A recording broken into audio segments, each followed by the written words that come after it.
Good evening and welcome to the second edition of the Happiness Conversations. We have Vidya Singh who's joined us this evening. Thank you, Vidya, for being with us today. Thank you for inviting me to be here. Pleasure. It's lovely to see some known faces, and there are some new people. I'll start first with, of course, thanking Ashwin of Odyssey and Team Odyssey led by Parandaman and Vinod here, who have been able to consistently support all that Vaani and I do in the space of curated conversations over here. We do this and we do another one. Now, for those of you who don't know us, this is Vaani, my soulmate, and my name is Avis, and we are the happiness walas. Our life's purpose is inspiring happiness. Going through a very, very difficult time in life, in the past decade, about 11 years now, we have understood that life can be faced, life can be lived while being in a crisis. There is a possibility to face life through a crisis, and you can face it with equanimity, you can face it with a phenomenal amount of happiness. Now you may wonder, how is that possible? How is that really possible that you can be happy living through a crisis? So let me quickly explain how we understood this basic truth about life while introducing the program. Let me try and set the context of happiness as we define it.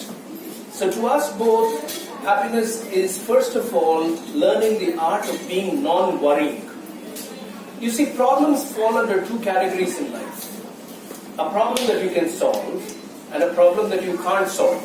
You can't solve. Maybe somebody else can, but you can't solve it. And sometimes problems fall under a category where they cannot be solved and time has to heal. So in the first category, there's no point worrying because you have a solution. You know how to solve the problem. And in the second category, there is no need to worry because you can't solve it yourself. And so you let go. So the first thing that we learned was the art of non-worrying. The second thing we learned was to be non-frustrated. You know, we all like to put in our efforts and we think that just because we have put in the efforts, we must get the results that we want, that we expect. And we discovered that we only have a right to our actions, not to the outcomes. And so we learned, we cultivated the art of being non-frustrated.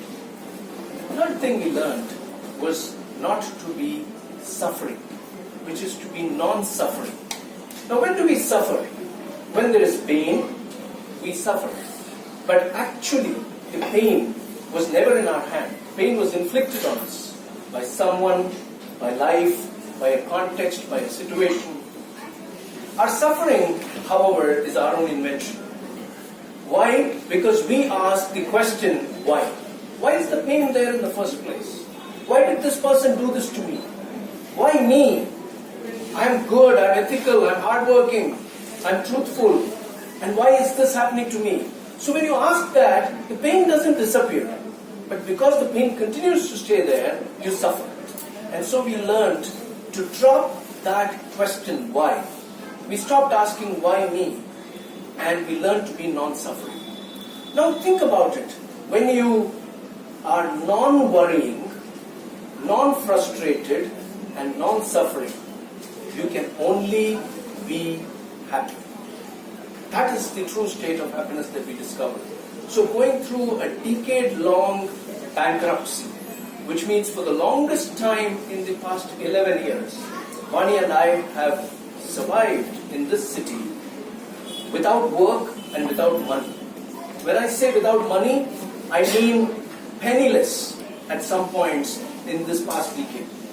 It's been cathartic, a lot of pain, but we learned to be non-worrying, non-frustrated, and non-suffering. And so we decided we can be useful by sharing our learnings. So I wrote this book, Fall Like a Rose Petal, which talks about the journey that we as a family went through. We have 2 children who are now young adults, but at that time they were in their teens when all this started. And so I wrote this book. We started delivering talks. We started I started writing a blog and sharing my learnings through the blog with people. We transformed our business model and we became a workplace happiness firm, inspiring managers to be happy. And through all of this, we also started curating conversations in public spaces like this, where we bring people like Vidya you have today. We've been bringing people in conversation with the two of us, through whose journeys we explore the idea of happiness.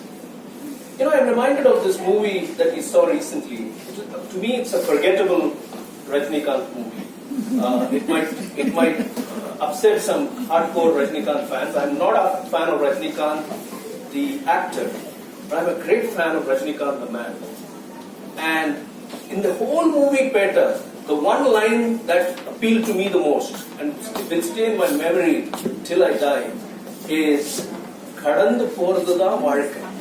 Right in the middle of the movie, he and Simran exchange a conversation, have a conversation where he says, "Kadandu poradudha vazhkai illanga." To pass through life is life. You have to pass through it, and some of it will be a high, and some of it will be lows that you never planned for, never anticipated, and yet you were given. And so, this series, the Happiness Conversations, is in celebration of that thought which came in the Peta movie, which is living fully with what is. If you think about it very carefully, all your unhappiness, all your suffering comes from what could have been. Anger, grief, guilt comes from what could have been. And all your fear, worry, insecurity comes from what it may be. But in what is, in this moment, there is only equality. There is only one reality. And you are embracing that reality. When you embrace that reality, the truth about your life, you end up being happy because you're non-worrying at that time, you're non-frustrated, and you're not suffering. So this conversation series is really about bringing people to share their lived experiences with us. The format we have is that we will be in conversation with Vidya for about an hour, 65 minutes. I'm timing it here, so we'll stay within that time. And then we'll have a 10-minute Q&A with you, asking her questions, asking us questions. And we'll end sharp, as we started at 7, we'll end sharp at 8:29 p.m. So thank you, Vidya, for joining us. I'll let Vaani take it forward here. Hi everyone, I just want to tell you how we met Vidya. It's really strange. We know of Vidya because she's a socialite, and That's the worst word to use. yeah. So I would see you in page 3. That's where I would see you. She's talking about how we got to know you. And once I have this very distinct memory. We were walking in boat club, and I think I saw you walk past with a Harvard Mom T-shirt, and I looked at you and I told Avis, that's Vidya Singh. He said, yeah, that's Vidya Singh, and of course you're always an inspiration for fitness and stuff like that. Thank you. So I was like, okay, I want to be like her someday. And yeah, I continued my walk, and though I didn't jog. But the time when we really sat up to take notice of your story was when we read this beautiful article, I think it was by Sahitya in DT Next. And She actually wrote a very sensitive piece. very sensitive piece on your story, and I read it and I said, I didn't know these things about Vidya. I mean, looking at you, one would never say that, this is what you've been through. So I said to Avis, the next time I see Vidya, I'm going to pick up the courage and go talk to her. So that's what I did when I saw you in Paramudicholai, of all places. She's buying vegetables and we are buying vegetables. And I walk up to her and say, hi Vidya, my name is Vaani. And I introduce myself. And yeah, we talk about the vegetables that we are buying. And yeah, that's how we became friends. And what was interesting was when I got into the auto rickshaw get back home, with what we had bought, I remember telling Vaani, she actually spoke to us. So at one level, you have this, you hear this, very, very successful wedding planner, very aesthetic wedding planner, the princess of a former royal family. You hear this, lives in Botla and appears in pastry. Okay, I'm sorry to say that, but All of that is the last part of it is not your doing. You just happen to be in places where they take your pictures because you're. No, I think we should say that news happens around her. Yeah. So we said she's so down to earth, and Sahitya's story was there of how overnight she found that she had been betrayed, that she had been left high and dry with a whole lot of debt. And at the end of it all, she was left with dealing with all of it. So it wasn't just as if somebody walked away from her life. It was that she had to face that situation and start working on fixing it. And all through this time, let's say between 2010 and today, this is the time when we actually got to know you as well. We realized that there is absolutely no bitterness. She's always smiling, she's always very, very dignified and very, very down to earth, like that conversation at Paramudi Chole. And so we said, Vidya, we must have you on the show whenever we do it, and so here we are. Pleasure to be here. Thank you so much. I'm going to start with the first question for the evening. When we hear you about your story, when we meet you, we don't notice any bitterness. So I want to ask you a more deeper philosophical question to start with. What is your outlook to life, particularly through having been betrayed, through having to deal with a crisis of such proportion? It must have taught you some lessons. So what is your outlook to life, and what is the secret behind your being so calm and composed through this? I think it's not a huge secret. I think it's just a question of having a very positive outlook, which is what I am, a very positive, and I'm basically a happy person. I've made myself happy despite all these various things that happen. And I think you have to just, shit happens, I'm sorry to use the word, but shit happens to everybody. There's not a single person in this world that has not been touched by some kind of tragedy. I mean, it could, like my son said at my worst state when I was in my weeping days, he turned around to me and said, Mom, it's just material things. Forget it, it's gone. But we are living here ourselves, we are together, we have got our health, and we're not on the street, so what else do we need? I thought that was a very philosophical statement for a young man 10 years ago. I mean, he was not that young, in his early 30s, to say to me. And fortunately for me, like I said to you earlier, God's grace that neither of my kids pointed a finger at me and said, because of what you did, we lost a fortune and our entire inheritance. So I think I was very blessed to have those two children standing by me. And I thought that was that gives you the courage. Also, we had friends, very close friends and family who just rallied behind us. I mean, I never imagined that I'm a princess of a royal family, grew up very privileged and with everything you can possibly imagine.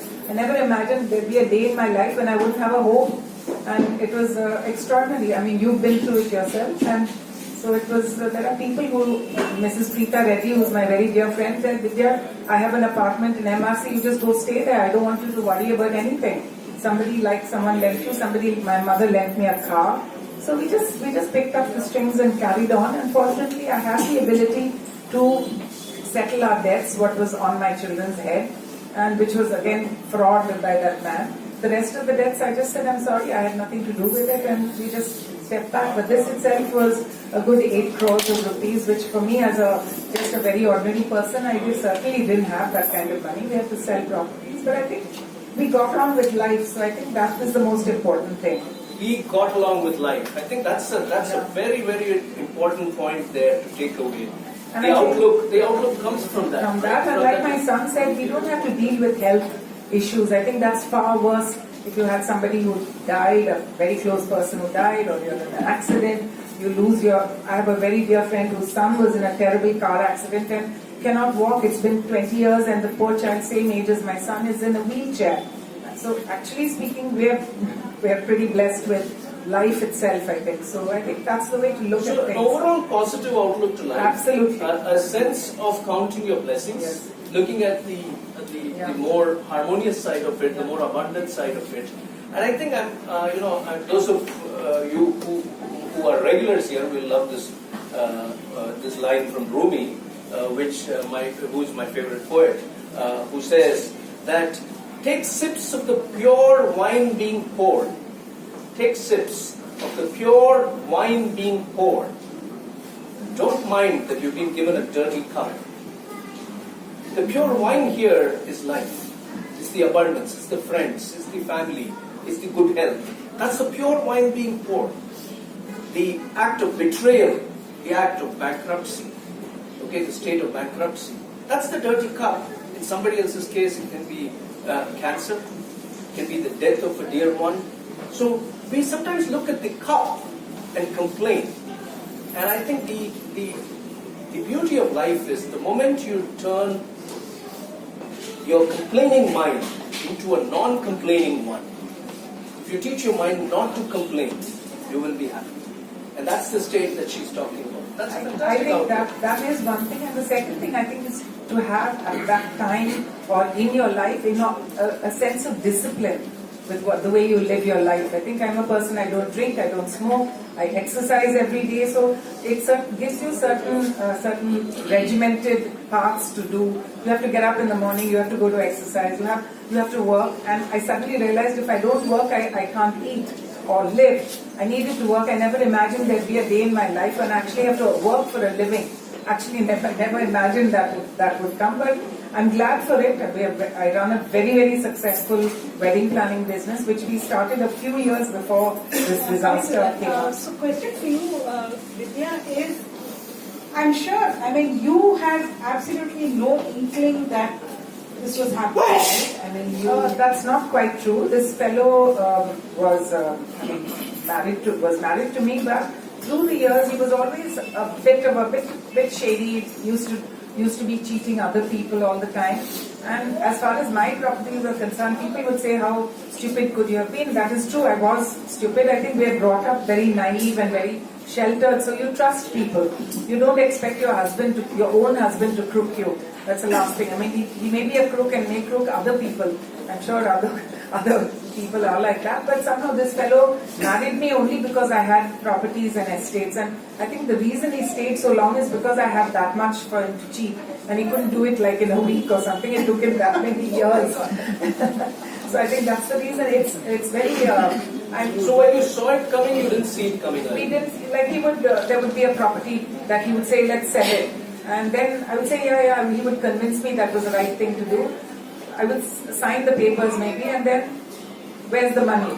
I never thought to ask. I presumed that he was investing it somewhere. So suddenly, over a period of time, we woke up and found that every property of mine had slowly vanished over. I think it would have been probably 300 crores worth of my personal properties, money, jewelry. So, it may not be a large sum for Dhirubhai Ambani or someone of that level, but for someone like me, that was what I would have lived on in my children. This was in a systematic manner. Very systematic, and I was more traumatized. I was traumatized throughout all of that, but I think the day he left, he just walked out of the house and never came back. It's been 9 years now, and we never saw him, and I suddenly was left with having to deal with all these various debts that he'd left on our heads. And so it must have been like a shock, especially when you came to understand the magnitude of what you were left with. Yeah.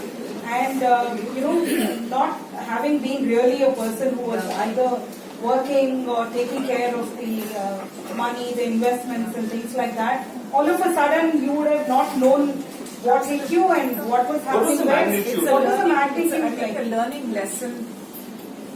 It's a learning lesson for other women. I think I don't know so much about men, but for women that you need to ask questions. If somebody sends you a check to sign, I used to just blindly sign the check and send it back, to him. Then somehow we never thought that the sense of trust was so much.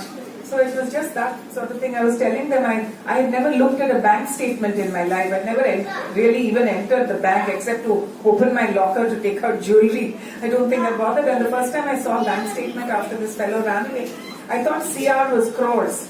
I didn't realize it was, I mean, that's stupid. I don't look like a stupid person, but if you look at me, I'm quite smart and all of that. But having said that, you are naive. A lot of people are naive. You don't. I'm sure a lot of women are like me. It's just being trusting and simple and feeling that you don't really need to look at that. Somebody else is taking care of it. So the magnitude was 8 crores in terms no. of debt. In terms of debt, that's because he had forged my children's signature and taken a loan from State Bank of India. Now the banks are quite happy to fund Vijayanagaram for 6,000 crores, but when it was a small person like me, they came after me for that money. So it was. So over 300 crores was eroded, and you were left with the debt. About properties and all of that. All He of took that. all the jewelry I had. He took 60-70 kilos of silver, jewelry worth at least 20 crores or 25 crores worth of jewelry, all ancestral jewelry from Vijayanagaram. So all of it. So you tend to And left you the debt burden, debt burden, which was not really yours. absolutely Which was nothing to do with on us. We went documents. to the chairman of the bank to plead our cause, but of course not even 1 rupee did they waive off the interest either. So luckily I had a friend, Mr. Ramesh Reddy. I always say it's good to have somebody like that as your big brother looking over you. Chaitanya Ramesh Reddy. He just within an hour, he was short of a crore and a half or something, sold the property and so on. He put a crore and a half in my bank in an hour. And we cleared the debt with that. So fortunately, God's grace, there were people around me who out of the blue just stood up and gave a helping hand. We'll come to that, but I just want to pick up 2 learnings here. I think when a crisis hits, many a time, like her story and our story is quite similar in the fact that we could have seen it coming, but we didn't see it coming. We were in that vantage position running a company ourselves and we didn't see it coming. Sometimes it just creeps up and gets you here. Now when it hits you, it numbs you. It can be very, very numbing, and I'm going to ask her that question, but our experience was that it completely shocked us, and left us speechless. She's laughing over it, and I think in hindsight, life is only worth laughing over. Okay, so she's saying I don't look stupid, but I did something very stupid, like I trusted and I just blindly signed checks, and I think this happened to us as well. So in a way, of course, our bankruptcy was driven by an ethical decision we had taken to separate with a customer. But I do totally understand the value of getting into the nitty-gritty of what you're doing.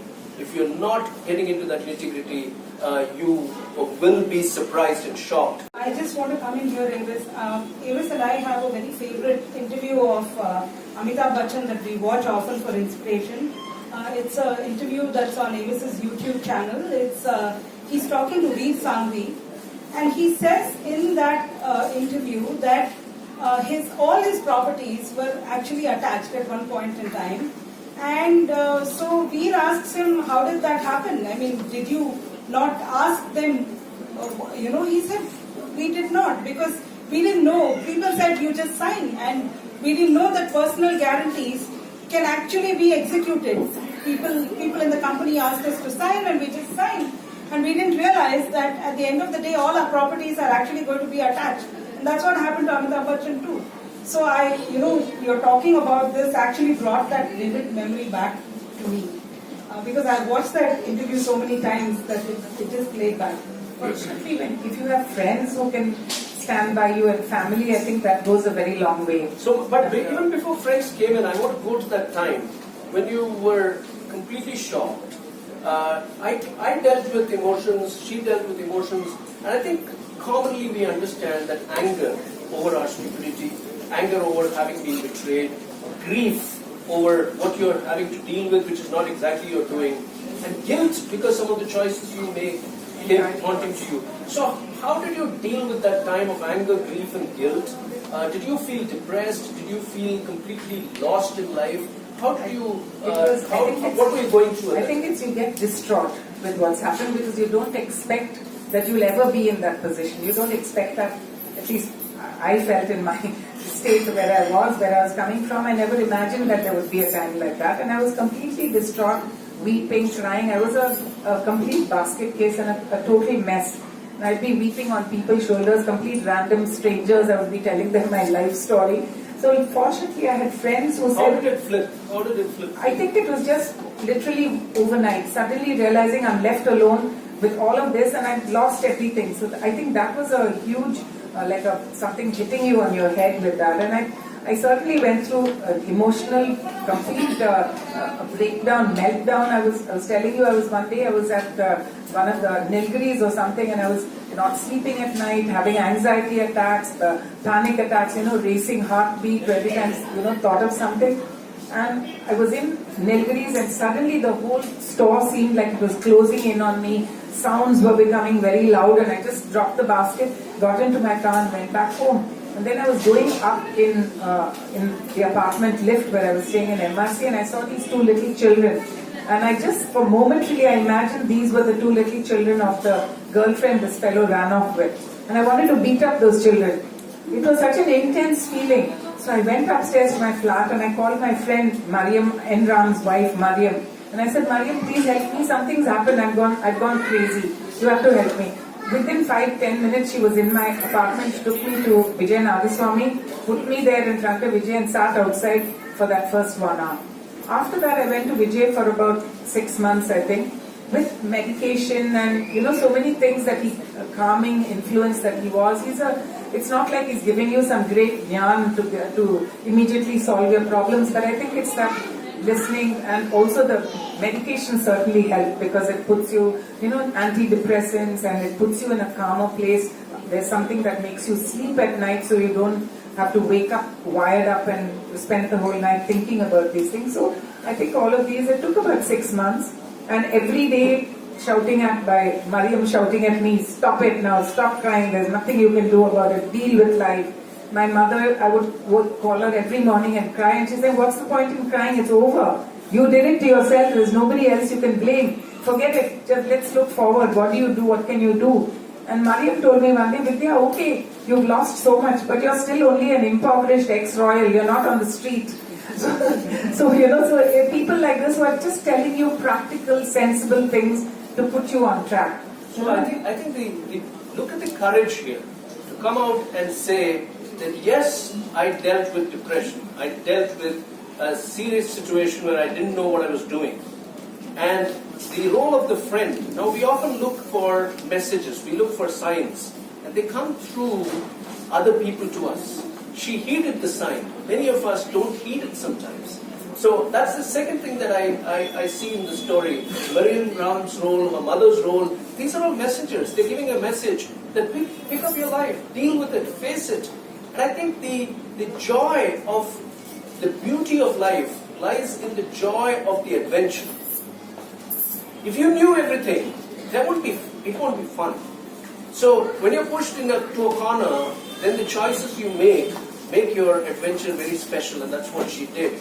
I'm reminded of a very famous poet that we were talking about the other day, Mary Oliver, who passed away last month. Mary Oliver said that it is indeed a great feeling to be alive on a fresh morning in this broken world.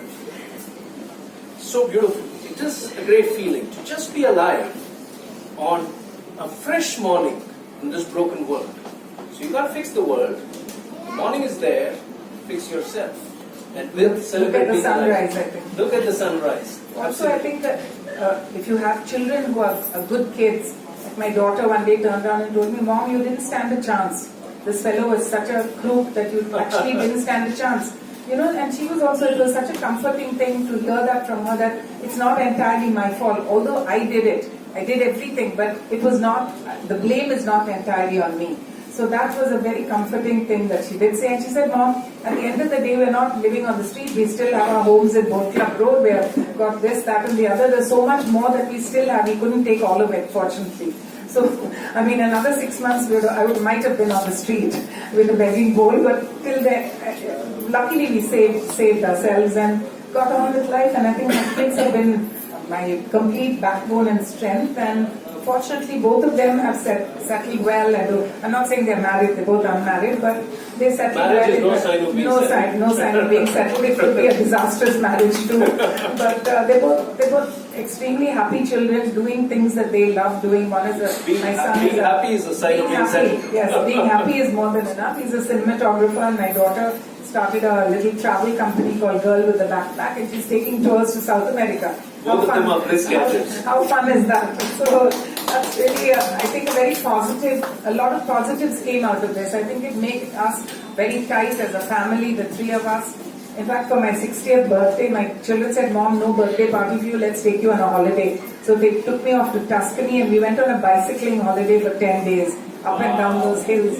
So now all three of us are into sport and adventure and things like that. So I think there's just too much of good things going on to worry about the past. And like Virat said, Mom, he's hiding, that fellow's a slime and a rat, nobody has respect for him. He must be hiding in some hole in wherever he hid in Thailand for a few years and hiding somewhere in Bangalore. So I think we don't know where he is actually. He's vanished and missing in action kind of thing. But I think we have too much to look forward to, and life is so good that that's what's so. That's amazing. That's amazing. I think I want to come to a question of the children. They're not kids. For us, they're still kids, children. So, but I'll ask you about your friends. You did talk about your friends a few times. So, what I see is that at every stage your friends rallied around. At any time did you feel? So this question has got two parts. One, did you at all feel that some people were judging you because you were now in a different financial state than before? A, and B, did you ever feel shy of asking for help? Fortunately, God's grace, in these 10 years, I've never had to ask anyone for a rupee. We had enough of our own to survive and clear those debts. Ramesh Reddy is the only one, and he did it as a loan, a proper loan. So that was a different matter. But I never needed to take a rupee from either my parent, mother, or anybody else. And I think it's a question of when you're a little down and out, put your head down. Don't go shopping, don't travel, and don't do things, don't eat out. Things like that. So I think it's very easy to cut your life down into a smaller size and still live very well. And I think so. And you also were, you received help from people like Preeta Reddy, you said. Not financial help, but an apartment to stay in. Ramesh Reddy was the one. Manoj Santalia was another dear friend, also sent me to an astrologer through whom I had quite an interesting experience. So things like that. I think that it was just friends and family rallying around you, no question of judgment, and certainly not a question of am I a poorer person today. I don't think anyone gives a damn. I mean, except some very superficial people, so who we don't really care for. I think the last point you made is very, very important. I'm just going to quickly amplify it and let Vaani ask the next question, which is judgment. Her experience is that she was not possibly judged at all. Our experiences, some of the people around us judged us very, very close. My own family, my mother, my brother, my sister, they judged us and they passed judgment. And then, you let it go because kuch to log kahenge, logon ka kaam hai kya. You just move on and you don't moan over it. The other thing is, what she's saying is the ability to accept what comes your way, whether it's an apartment, whether it's a car, whether it's an advice, whether it's an hour from a friend, whether it's a friendly loan. You take what comes your way because that is the universe's way of helping you along this crisis. And I've often seen, and we talk about it, that people sometimes say, no, but how can I take help from other people? So it is possibly the best thing to do, which is to be vulnerable, which is to wear your life on your sleeve. You are not poorer. That's a very important point. You're not poorer just because you've lost money or somebody's betrayed you or you don't have the status that you once had. Okay, all these are material tags. So you let them go and you just take the crisis and put your head down. That's a very important line she said. What must you do in this situation? go ahead and do that. That's what I'm picking up. Amazing. I was driving back yesterday I was telling both of them this yesterday. We was driving back from ECR and I was crossing the Mallar Hospital Adyar Bridge and the police stopped us. And he was escorting one of the little women, like a dwarf. She was only this high. And I looked at her crossing the road slowly. She was not young, she was elderly with grey hair and things. And I thought to myself, what must her life be? How can we think of anything? I mean, we are privileged. We're still privileged despite anything that happened. We are born into different kinds of families. And I looked at her and I was actually a little traumatized for the next few hours, looking at this little woman and thinking, none of us should ever complain about anything. We've got too many good things going on to complain. So that was a thought that I had just yesterday. I think life makes you very reflective, yes. right? You know, talking about seeking help and accepting help, they're two different things. Asking for help and even accepting what somebody has given you are two different things. I'll just explain this with an example. There's a friend of ours who's pretty much similar in a similar situation as us, and she's in touch with us and we often share notes and stuff like that. So once she came and told me that there's a friend of hers who realized that she doesn't have money to buy her monthly groceries. So the friend has offered her 10,000 rupees and said, you just go buy whatever you want. I'll come, I'll swipe my card, it's 10,000 rupees, I can afford it, so let's go. But she says that she is not able to accept it because she cannot, quote unquote, accept anything from anyone else. I just want to cut to another thing that happened. We were in I think it was a book launch or it was a Fall Like a Rose Petal talk that we did. And one person in the audience stood up and said to me, don't you think Avis and you are extremely lucky? I said, yeah, we're very lucky. What do you mean? So he said, oh, but you know, I don't think what happened to you would happen to others. I mean, people coming in, helping you with money, helping you with fees for your children's college, helping you with a place to stay. I don't think this happens to everybody around you. And so you guys are just extremely lucky. I said, well, what do you know? We are very lucky. And who has seen God? One has only seen, human beings. God comes in the form of human beings. And none of us have ever seen God. And if you think that we are lucky because we got those things, indeed we are lucky. But I also asked him, do you know how difficult it is to actually receive something of that magnitude? Have you ever thought that you need a lot of humility and a lot of courage to actually accept something from somebody else? Do you want to talk something about that? No, it is definitely humility. You need to just take what somebody offers you in very good faith and out of sheer friendship and nothing else. And I think that's something that all of us have to be grateful for when we get it. And because I think people imagine that anyone in trouble is easily seeking help. But when they get it, they don't look at the person receiving it. They only look at the person giving the help, offering the help, and they don't look at the person giving the help. So, a lot of courage in saying that you don't have what you want, and also accepting, with humility when someone offers it to you. Very important thing, which a lot of people, overlook. Fortunately, I started my business, my wedding planning business, a few years before this disaster hit us. So I actually had already begun earning my own money.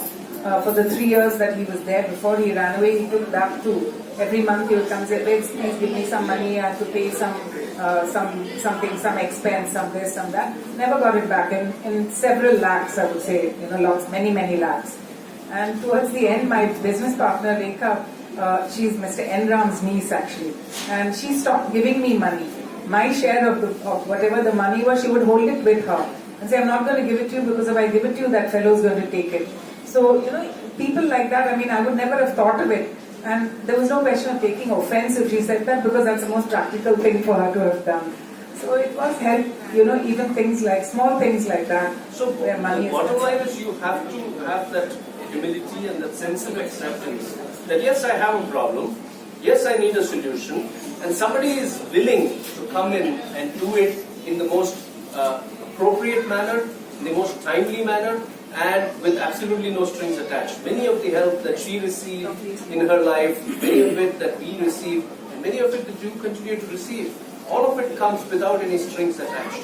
And in a way, I second Vaani's point over here that God comes in a human form. This formless, imaginary source of high energy that we all look up to when we are in distress, particularly.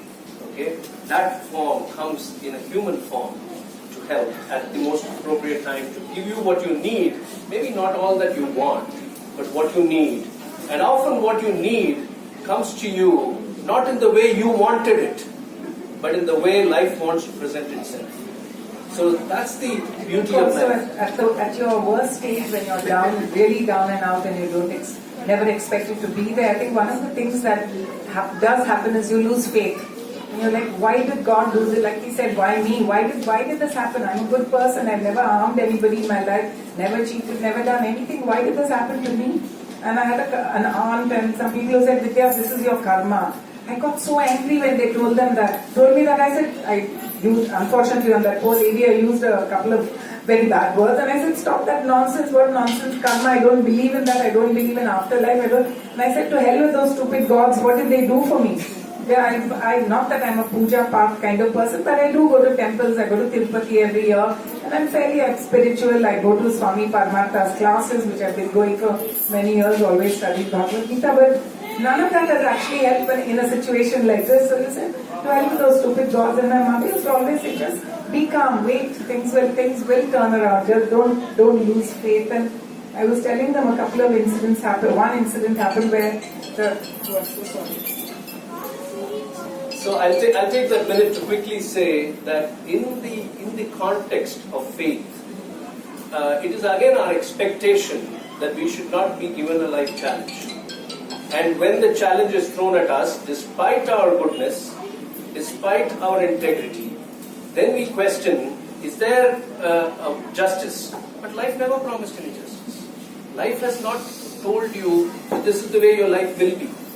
And so you have to understand that life asks nothing of life, so you don't ask anything in return. Don't seek, don't expect, because expectations bring agony. And when you are this way, then you are enjoying being alive. You're enjoying this whole beauty of this opportunity to go through an unknown, unseen adventure. That's what she's gone through. That's what we are going through. That's what you're going through. Also, I did have one slightly, I won't say religious experience, but Mr. Manoj Santalia sent me to an astrologer who looked at the horoscopes, and he said, don't worry, things will get sorted out. I just want you to put a Shiva Lingam in your house and do Abhishekam every day. So I said, we are Vaishnavites. I immediately connected myself. I said, I apologize. I go to dargahs and I've gone to churches. I pray everywhere. I'll find it. So I was driving home thinking, where am I going to get a Shiva Lingam? About 2 hours later, I was living in Vitipur for a short while. Mr. Murugappan, M.A. Murugappan of Murugappa, he had lent me that place to stay in for a short while. And so my neighbor called me and said, Vidya, when you moved out, you took everything, you left your Shiva Lingam behind. This actually happened to me. So I said, TP, I never owned a Shiva Lingam in my life. I've had many Ganeshas because I love Ganesha. I have them everywhere in my house, but I don't have a Shiva. So she said, no, it's there, please come and take it. And the staff of the building have been doing little puja for it every day. So I immediately zipped out to a house, to Vitipur, picked up the Shiva Lingam. It looks like a clay model made by a child. It does not look like anything you'd buy. I'm not saying some god came and put it there, but it appeared there out of the blue. It was certainly not mine. And it's not bought from a shop. It's made out of clay and lying there. So I have it in my house, and I do a little abhishekam and a little lighting the lamp every day since then. But that also gives you a little focus, I think. Just every day, just to say thank you. You're not asking for anything, but just say thank you for whatever you've given me till today, looking after my children, keeping us healthy. So I only do thanks. I never ask for anything. We second that experience many times. In my book, I talk about it.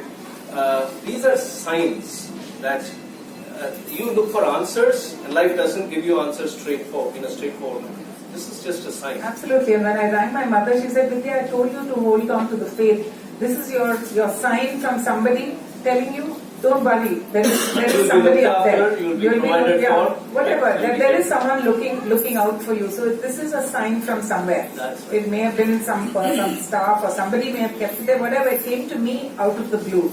So, and not something that one would have bought from a shop even. It's extraordinary, the story. And I'm not a deeply puja path person. I don't run to temples all the time, all of that. But having said that, puja rituals don't count. It's the faith. It's how much faith do you trust the process of life with. Yeah. That's what matters. I want to talk a little bit about your childhood and what value systems from your childhood do you think have come in handy in your dealing with the crisis today? Although we are both, my sister and I were both born into a royal family and incredibly privileged lives we led, both of us. Vidya, did you have lives like the Princess Diaries, that little girl's dream? No? Not quite, but because we are born in the independent India, so we didn't really do all that royal stuff. But my family still has palaces and forts, and a fort and several palaces in Vijayanagaram. My cousin is Ashok Gajapati. He is the Maharaja now. My father's older brother was the Maharaja. So we certainly grew up in not entitled, definitely not entitled, but in privilege, and having a sense of confidence as to who we are, both my sister and me. And my father was an extremely disciplined person, and he brought us up with extreme discipline, exercise, and in fact studies was, okay, do well in school, study, but go play tennis, go horse riding, make sure you go swimming every day. It was all to do with exercise. 6 o'clock in the morning, we'd be out 2 or 3 times a week, Rajaratnam Stadium here and there, going for a run. So I think that exercise and that discipline which comes with exercise, he was a very strict father. Spoiled my sister a little bit, but not me. But like if we sat to eat a meal, you cannot get up from the table till your plate is empty. You cannot leave a morsel of food. So many little things that humility, that sense of gratitude, yes, and that discipline that you're talking about. The other day we met her for coffee just 2 days ago, because we had met her in October to confirm the schedule. And we just wanted to catch up, and she's coming sweating from a site where she is hosting an event.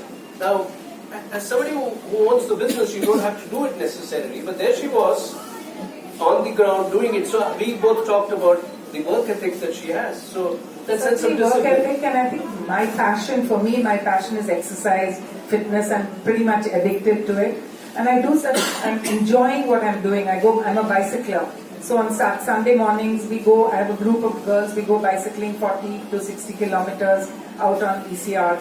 I'm a good swimmer. I grew up with a swimming pool. We have a swimming pool in my mother's house. In those days, we must have been the only people with a private pool in our house. So I was always a good swimmer, and I suddenly discovered a few years ago I'm actually quite competitive. And I started taking part in national masters. That's when we went to Bhopal to swim, and winning lots of gold medals, I have to say. A friend of mine, of course, said that I'm getting the gold medals because I'm the only one in the pool. But I'm enjoying that. I'm a good horse rider. And now the last 6 years trekking. I'm just enjoying the trekking so much. Ladakh or Mount Kinabalu in eastern Malaysia. We went to, wherever you can think of, Everest Base Camp in Annapurna. So, and now this year I have Kilimanjaro in August and Machu Picchu, the Inca Trail in April, May. So that's a huge passion for us, and fortunately my daughter shares that with me. So she's a very good trekker, very strong, very good trekker, and she comes, we go together. I want to sum up that part about the values instilled in childhood. But since you're talking about fitness, hasn't staying fit helped you deal with the crisis? Oh, there's no question about it. When you have a fit body, your mind is also calm, and it's definitely there is a connect between a fit body and a fit mind. There's no question about it. I truly second that. I totally believe. I personally had a tobacco habit. She's aware of that for almost 20 years. Yeah. And then in 2004, my doctor looked at all my reports and said, Avis, you will not touch 40. You will go before that because you're overweight, you have high sugar levels, your BP is high, and you have a tobacco habit. And I was not drinking every day, but I was drinking a lot. And then I went on a complete transformation program and lost 22 kilos in 6 months. And I always tell Vaani. So I really understand. I think it's mental discipline also. Exactly. Because you feel, you get, your body gets addicted to a certain amount of exercise, you definitely need it. And the feel good factor is something, everyone knows it's the endorphins that come through your body when you're exercising. And also looking good helps. So, right, so that's also, I'm 65 years old and I hope to be able to exercise at least for 20 more years. And they're given a big hand. My mother is 87 and she still walks every morning an hour. She still drives her own car up and down from her farm, which is 2 hours away every week. She's driving back and forth and pretty much out of control, anybody's control. She got caught for speeding, by the way. On ECR near VGP, those fellows are hiding behind the tree to catch you, so she got caught for speeding also. It's nice to have good role models, I think. I'll let Vaani ask the next question, but before that, I just want to quickly summarize that part I had asked her about the childhood values. In a way, we are already prepared for what we are going to face. We are already prepared. There is a wiring that's already happened unknown to us.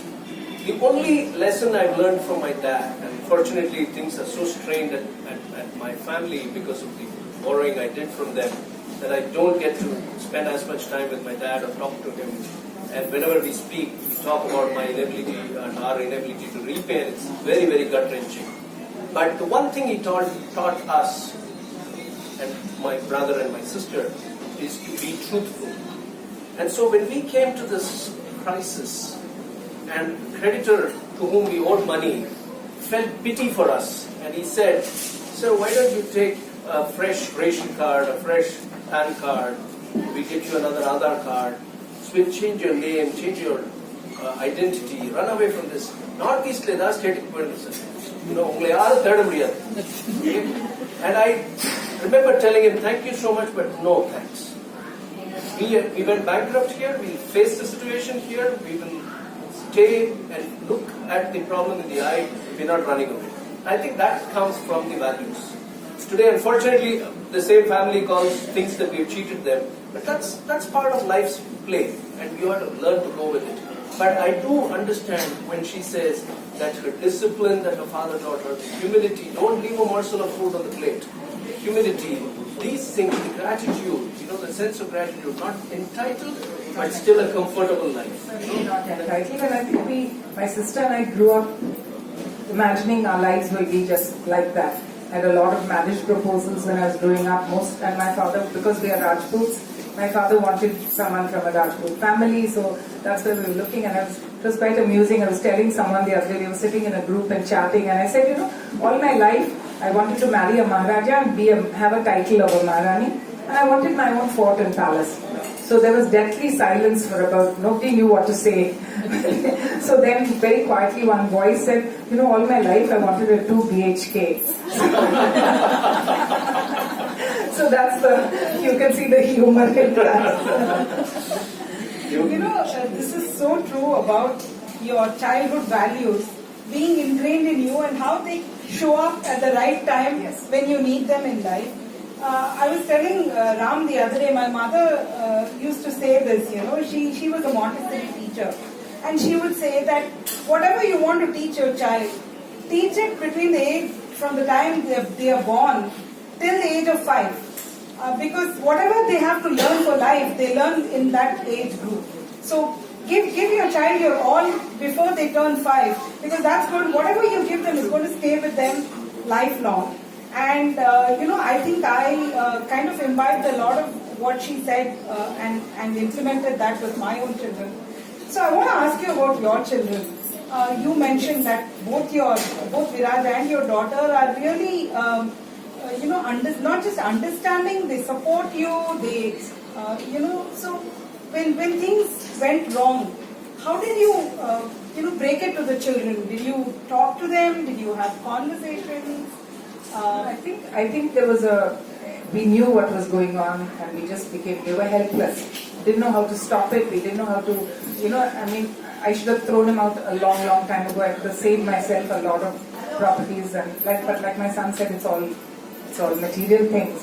But I think at the end of the day, if they are with you and they're good kids, they've grown up. It's not like they were perfect children, but they grew up through all the troubled childhood, and they grew up into two good kids who are hardworking and earning their own money. Both of them have been. They don't take anything from us. They earn their own money. And my daughter's a horribly bossy girl, so she's taken over the family, whatever, finances and everything, and she manages everything. So all those are good things, I think, for all of us I'm sorry. I don't know how to So did you, this is very important because we found that, during this crisis, we realized that we had to talk to our children because children ask questions, why can't my friends are Our going... children were much younger. Our children were much younger and my friends are going on a trip to New York for a leadership program, and why can't I go?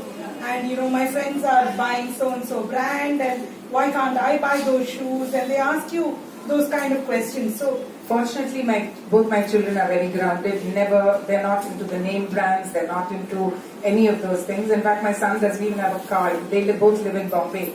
He doesn't even have a car, and I told him, Baba, I think you should buy a small car at least to go around.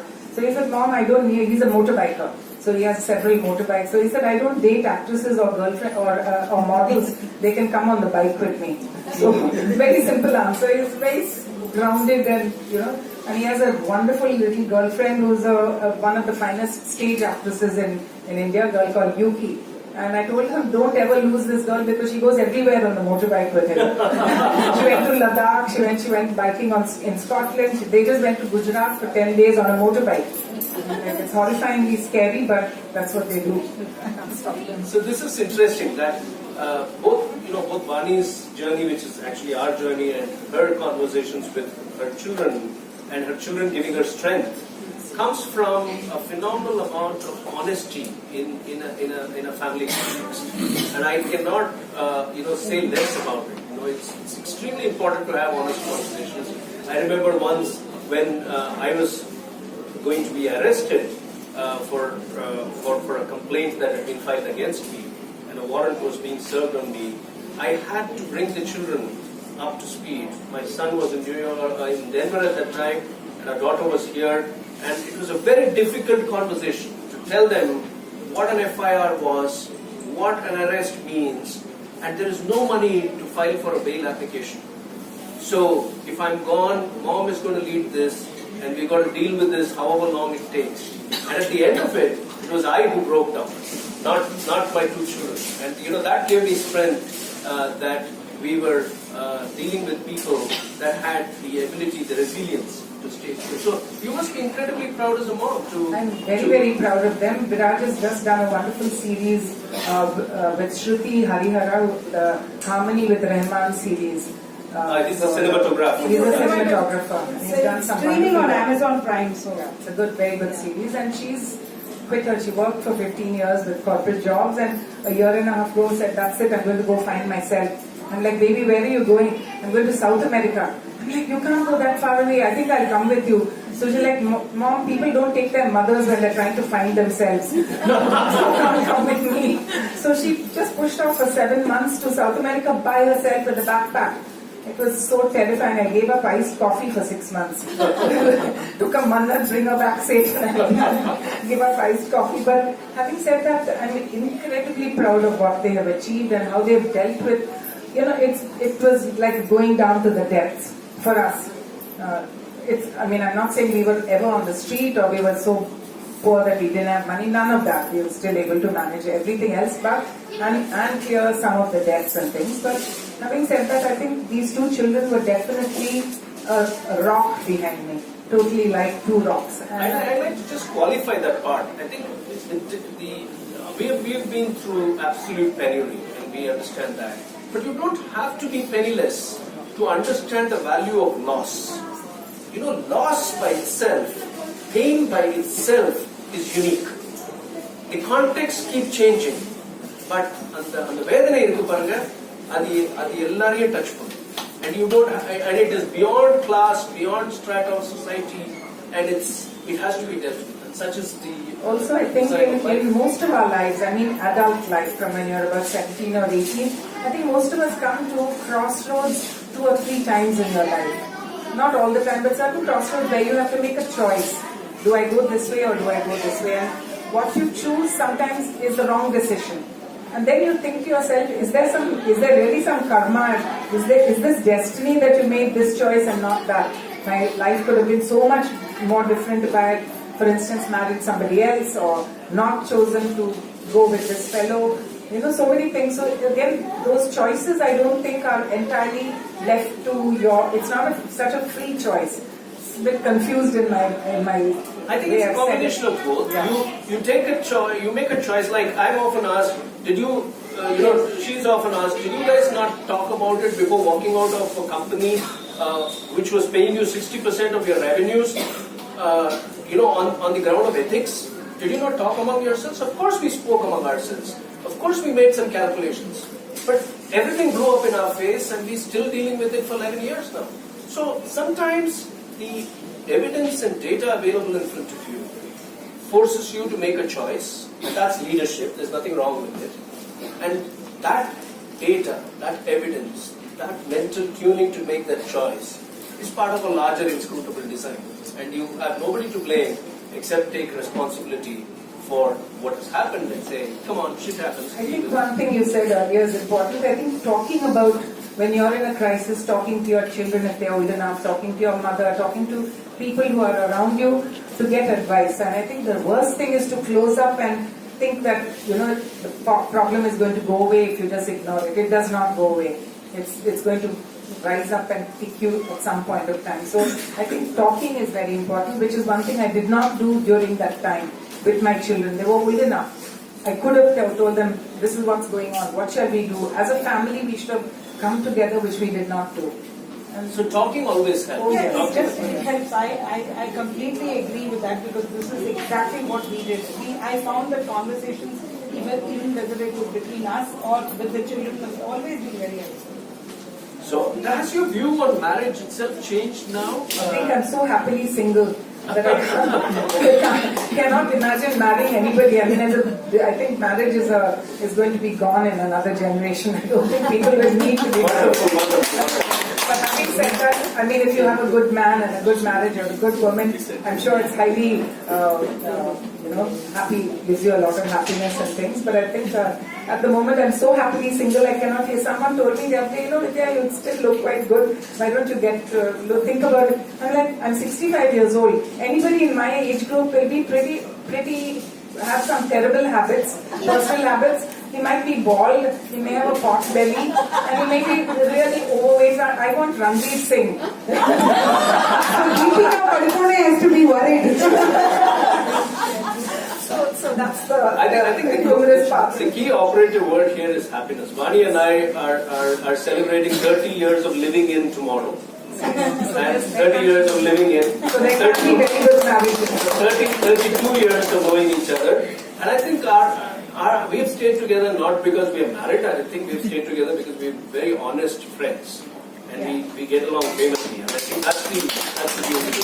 So I think she's talking about being single and having good friends and being happy through the process, and you can have a companion and be happy, and gender doesn't matter. So I think in about a year, in about another generation, I think we're going to see a huge shift there. See, both my children are unmarried, and my son has actually been with the same girl for 5 years, almost like a marriage. So my mother told him, Viraj, why don't you get married? Such a nice girl. He said, why, Mama? We are so happy. Then she said, don't you want to live together? He said, no, I have a beautiful home. She has a lovely apartment. We're very happy. Then what about children? No, we don't want to have children. So this is a new way of thinking. So I think... Which is built on the foundation of happiness. Happiness, exactly. Okay, we'll move on to the next one. A little while ago we spoke very briefly about a grand design. Playing out, and we don't realize it. Avis often calls it the master plan, and he says, human beings are busy making plans, but the master plan has no flaws. The other time, and we often laugh over this scene in a particular movie, which plays often on TV. It's called Zindagi Na Milegi Dobara, and most of you must have seen that film at least a couple of times because they play it so often on TV. And in one of those scenes, the three guys are drunk Hrithik is sitting there and he says, you know, सब कुछ लिखा हुआ है, सब कुछ लिखा हुआ है, to the extent that others get angry and try to hit him saying, stop saying सब कुछ लिखा हुआ है. It's, you know, what do you think of that? I think certainly likha hua hai. Because there's no way I ever imagined my life would be. I thought I would be living happily ever after. I did want to marry somebody who, in those days, there was religion played a very big role in the very early 70s, and it was. So then, second choice was an arranged marriage, which anyway I was prepared for. You know, I belong to a generation. We went to college. I mean, I can see a few of my friends here who wanted careers, and the only career you had was a doctor, an engineer, or a lawyer. And the rest of us went to college through time pass to get married. That's all we went to college for. So you expect that's what your life is going to be, just perfect. Go horse riding, play tennis, have a husband somewhere there, and then live in this beautiful town and have this beautiful life. But it doesn't quite happen that way. And you know something, Vidya, I was just thinking about it when you said you set up Sumyog, your wedding planning in 2007. And all this happened in 2010. And so, like, you had an identity of your own as a wedding planner, as you had work to do. I mean, although you said that you didn't. So you had work to do, which is very important, because in those few months that I was in the traumatized state, my partner took care of a lot of things, because I would be weeping the whole day. I would be lying in the bed and weeping helplessly. And nothing you can do, nothing about it. But I was like a wreck for so many But months. isn't it beautiful that it was all set up and it Absolutely. was, there was a design. There was a grand design to it. Actually, that was what I was trying to. Certainly, there was a grand design. There is a design, and I think you're all sitting here because of that grand design. Yeah. We are all together. You're all just trying to hear what she's saying. What she's saying, and it is part of a grand design. We can accept it, we can reject it, but that doesn't take away the design. That's the beauty of it. That's the destiny factor, which certainly as Indians we believe in that quite a lot. Karma, destiny, whatever. So you do your bit. If Sumyog had not been set up in 2007, she might not have had a fall back. So life conspired to give her a conspiracy, to give her a crisis, but also conspired to give her a backup plan, which she could fall back on. And when she cleared up, when she stopped moping and moaning, she found it there for her, and that helped her along. Madhyam Ram one day called me and said, Vidya, please stop it. Nobody wants to hear your stupid story anymore. You've told it to everyone. They're bored to tears. Stop. Please don't talk about this to anyone else.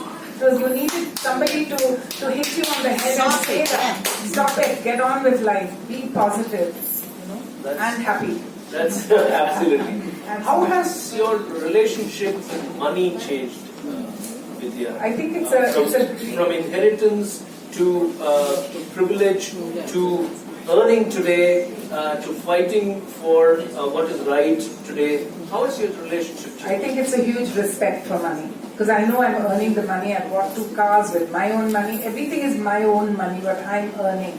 And it's a huge feeling of self-respect, I think, that, hey, I'm able to do this and make a success of a business. I never imagined I would ever do business. Our families came from a background where anything to do with business was a little, not really what we do kind of thing. That's the family background. You can't help it. It was more on inheritance and estates and all of that. That's right. Even farming was considered very, very okay, but doing business was, oh my goodness. And I think I must be the first person in my generation to actually do a business in our entire family, both my mother's side and my father's side. People are politicians, they're doing farming, they're looking after their lands and estates, but nobody actually had a job or did a business.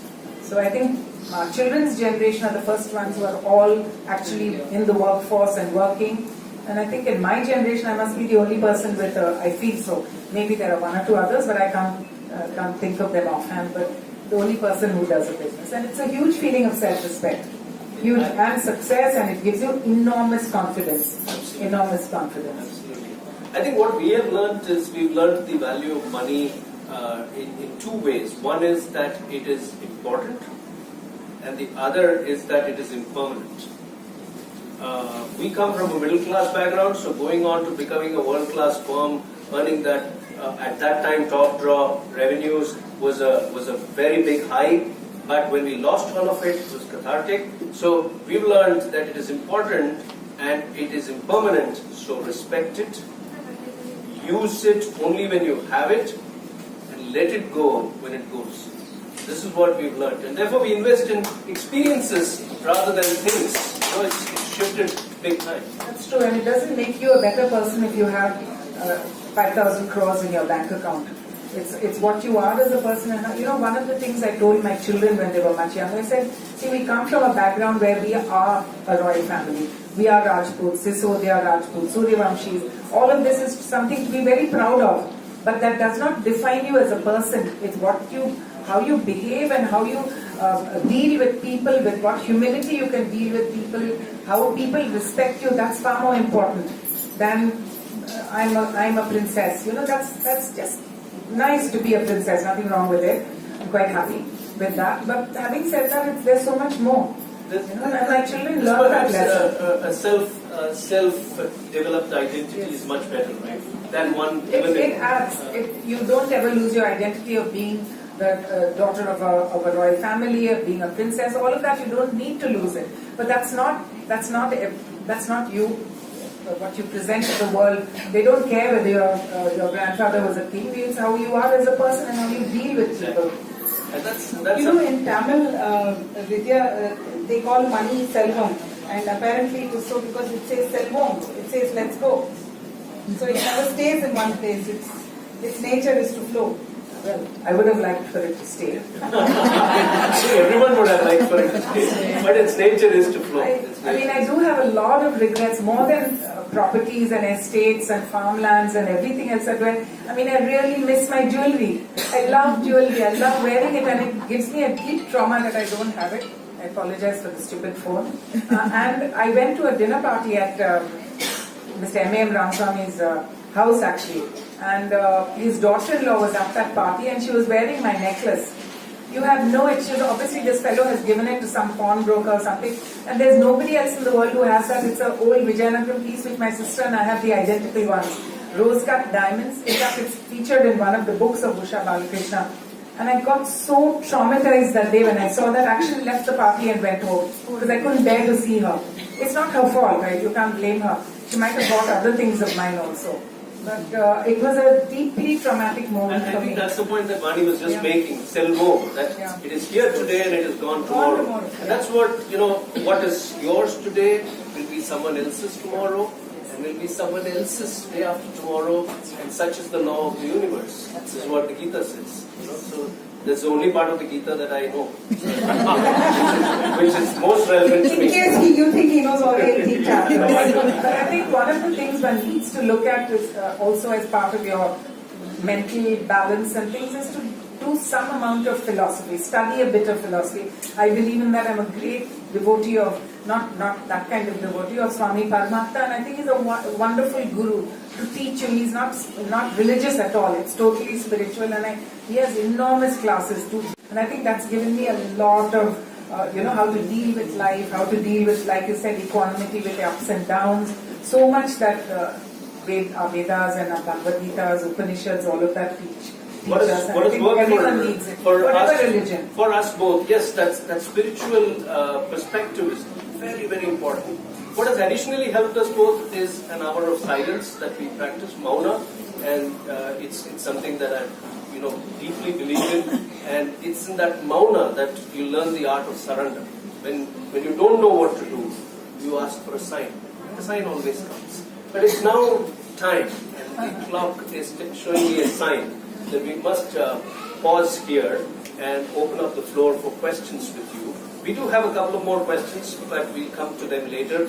I'm going to time this, and whoever has got the first question, you may ask Vidya. Yes, Madhu? Have you heard Jaggi Vasudev? He's a good speaker, very good speaker. He's amazing to listen to. Okay, that was a question, that was an answer, yes?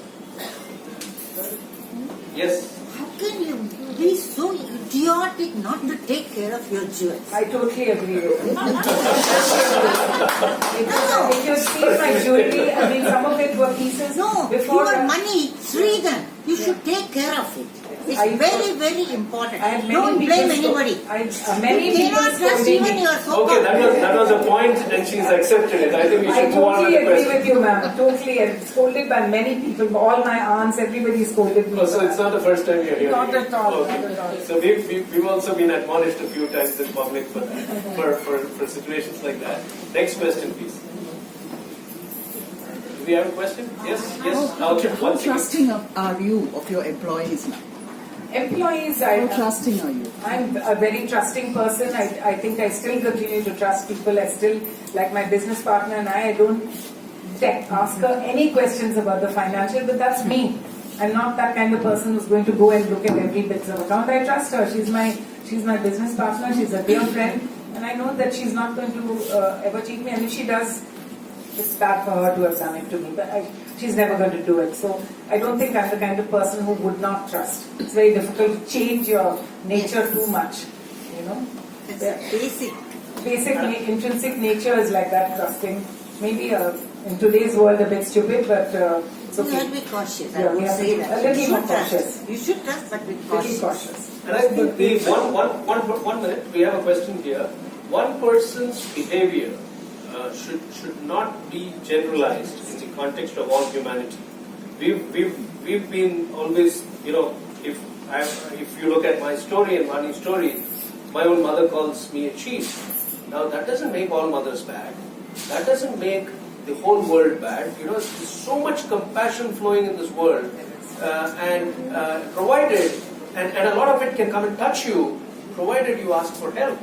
And we've never fought shy of that. So we've always felt that there is a lot of humanity still alive there, and otherwise we wouldn't be sitting here and talking. So one person's behavior cannot be applied in generalizing an entire community of people or a section of people. Most These are are the good questions. people. Most people are majority are good. good. Most people are good out there. You have to believe that completely. Otherwise, there's no point. Geeta. Vidya, your positive attitude is very infectious. Thank you. And one thing that comes through very clearly, I'm somebody who strongly believes in the power of friendship. When Hari and Ram tells you that, I have to use two Tirupurans, Thiruvalluvar said, உடுக்கை இருந்தவன் கை போலாங்கே இடுக்கன் களைக்கலாம். You'll have to translate that because How somebody loses a piece of clothing, a friend immediately supports, or when she told you we are tired of listening to go to tears. Nagudar Purutendra Nattal, Nigirikan waits and Didittar Purutendra. When somebody is, just because you are somebody's friend, just don't put up with their attitude. If you have to give them positivity to rise, to make them come out of whatever they are facing, do that. Give it in straight words. So my question to you is, if you are in a situation to deal with a good friend who is going through a problem situation, would you be able to do what Mariam did to you? I hope that none of my friends get into this situation ever. But having said that, I mean, I make a very good friend. I'm a very loyal and good friend, and I think if any of my friends came into that, definitely, I would be there first to stand by them. For sure. It's very important. I want to add what Vijayanagaram called me yesterday and told. Vijayanagaram is our, her lawyer and our lawyer and more a friend to both of us. He said that Vidya is a very good choice as your guest because she has malice towards none. So I can relate to.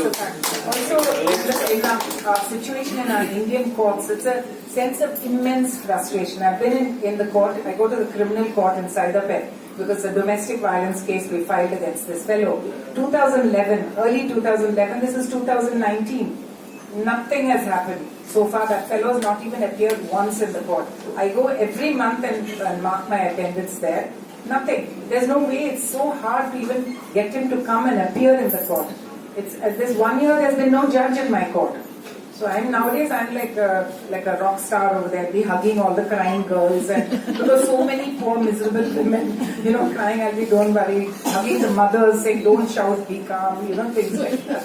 I'll come to you. Ravi's got a question there. I think he. No, I know, but we'll go to Ravi first. But we have the reverse of the problem. We have several cases against us. We are the accused in all of them. We appear, but the complainants don't appear. So it happens. It's a weird situation, but that's life. Yes, Ravi. Trust is there, but verify is, I think, is word for everyone. Trust but verify. And especially for women, I think this message should get across. I am sure there are just too many of It's a them very around common even story, today. That's one. Another thing, have you become smarter financially now? Not at all. I think Not at all. I'm enjoying spending the money that I'm earning, but otherwise not very smart either. no, but you should. My daughter's there to take care, so I'm So let her do it. your daughter manages your She manages wealth. the funds. Yes, Do you Auntie. believe in the laws that your past life? That is one. And how far do you believe that citing all what you went through, this has come because of a past life or not? When did it actually trigger in your mind? I actually got very angry with my aunt when she told me this is some past life karma. I got furious with her. Don't talk all this bullshit to me. I don't believe this nonsense. We are in this world. What did I do to anybody or to this fellow that he had to come into my life and do all this? I'm not so convinced about this past life, to be honest. That's even though I study Vedanta and philosophy and all that, that's what they tell us. But I find it a little hard to believe. I think it ends here. Very interestingly, we were talking about it over breakfast this morning in another context, and our answer is pretty much similar. இருக்கிற ஒரு வாழ்க்கையே கடந்து போறதுக்கே இவ்வளவு கஷ்டமா இருக்கு. இதுல பழச பத்தி யோசிச்சு வரப்போறத பத்தி யோசிச்சு எதுக்கு சார் தலையை குழப்பணும் அப்படின்னு நாங்களே பேசிக்கிறோம். Yeah, so we have something in Telugu called Korikalu. So I have a list of Korikalu for the next Janma. Okay, Spirituality is all about being in the now. Right. So it's all we have is this moment. आने वाला पल जाने वाला है. हो सके तो इसमें जिंदगी बिता लो. So पल ये जो जाने वाला है. Ma'am, the word curriculum made me go back to my question again, though I raised my hand earlier. From being here, what are you looking forward to? What are your aspirations?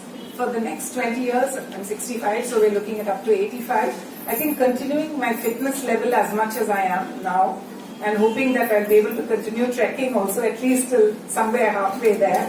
And just having a good life where I can, live well, and my children do well and live well. And all of us somehow survive. That fellow's not gone away. He's still out there waiting to do some more stuff to us. So I'm just hoping that's my prayer to my God every day, saying, protect us from this wicked fellow. That's all. I don't ask for anything. Are you not getting fit to catch him and mug? If I caught him, I'd kick the shit out of him and maybe shoot him also. But what's your name? Hema. Hema. Thank you, Hema, for that question and for that answer. I think one point I'll talk to you, Chandramani. One second. The point I'd like to amplify is a key to happiness, an antidote to worrying, is to develop a physical fitness regimen and some quality me time, which is the Mauna practice that we did, which is the Vedanta practice that she's doing, attending the exercise, the philosophy point she brought about. All this comes from me time. It can be music, it can be anything. But the moment you embrace these pause and reflect opportunities, you will do incredibly better than what you're doing currently. For me, it's cooking. Therapeutic. Yes, sir. Actually, no, I had a question, but you already answered. What was the question? Still, I want to put the question. Please do. See, you attend a lot of parties. Yes. You attend a lot of weddings. Lots. Why freak you happen to meet that man? What will be your response? Or reaction? That question I had. What you have answered? If he looks a bit like a combination of Ranveer Singh and Hrithik Roshan, I'll certainly look at him. Otherwise, he's not going to get a second look from me. No, I think he was asking about your ex-husband. Oh, that fellow.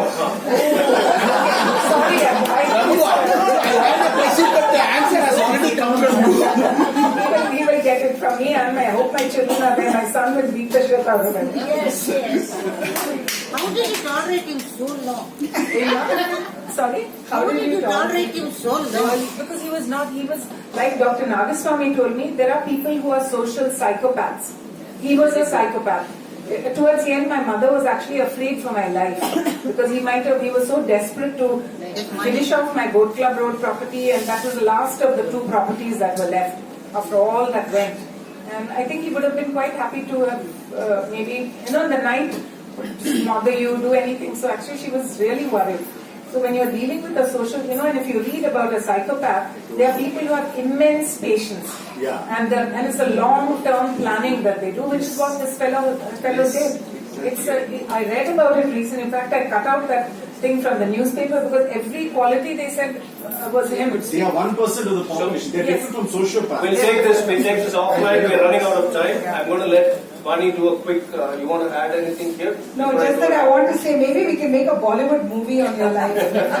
No, we can't. I am good friends with Javed Saab and Anil Kapoor, and both of them said, please, we cannot make a story on your life. It's too dark and depressing and boring. We don't want, nobody wants to hear this. I think we should make them watch this video. They need to see the Kaldawe learnings here, which can inspire a lot of people. I think for me personally, and for Vaani, I speak for her as well. This conversation is something very similar to the journey that we've been having. But for many people out there and those who watch this video later on, I think we need to understand that everyone goes through their allowance of shit, if we can call it. Yes. She started with shit happens, so I'm using that phrase to close it. Everyone has their allowance, and we think that the others don't have problems. So people who live in boat club, people who are globe-trotting, we think they don't have a problem. I think all of us are given our share of challenges, and how we deal with them makes all the difference. For me, I lean today first on Mary Oliver again, because I've become a new fan of hers post her passing away. So Mary Oliver says something which kind of sums up what Vidya's been talking about. Mary says that what I want in life is to be dazzled. What I want in life is to be dazzled, to cast away the weight of facts, the weight of reality, to cast it away, and to just maybe float a little above this difficult world. So beautiful. So I want to be dazzled, I want to cast away the facts, the weight of reality, and I want to float a little above this difficult world. Which is what the Gita says. Be in this world and yet be above it. Be in the world but not of it, says the Bible. And I think a journey like hers inspires us to consider that option. கடந்து போகும்போது துன்பங்கள் வரும், challenges வரும், எதிர்ப்புகள் வரும், judgment வரும், and we got to learn to deal with all of it. And which is why I'll close as always with Rumi, and I'll repeat my favorite quote from him, which is, take sips of the pure wine being poured.